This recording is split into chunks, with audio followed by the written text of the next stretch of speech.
भगवान के एक रोए में, ये जो शरीर के रोए हैं, एक रोए के अंदर 1 करोड़ ब्रह्मांड हैं।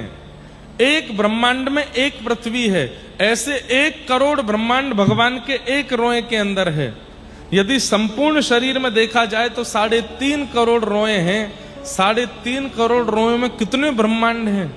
उस कौन से ब्रह्मांड के कौन सी पृथ्वी में मैं रहता हूं, ठाकुर जी को क्या पता होगा?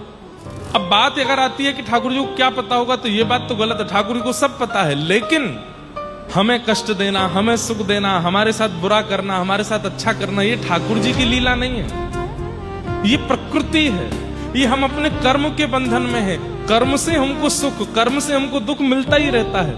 वो चक्र है, ठाकुर जी नहीं चला रहे हैं। वो अपने आप, ये व्यवस्था है संसार की, उसी के अनुरूप ही हम चलते हैं।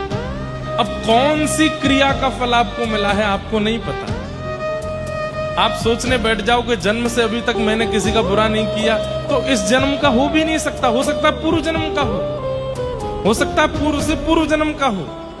आप कहोगे जिस जन्म की हमको पता नहीं, उसका हम क्यों सह रहे हैं?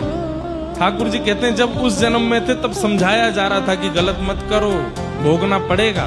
तब तो माने नहीं, तब तो किया। अब अगले जन्म में जब भोगना पड़ रहा है तो फिर कह रहे हैं कि हमारी क्या गलती, पूर्व जन्म की गलती इस जन्म में क्यों भोगेंगे?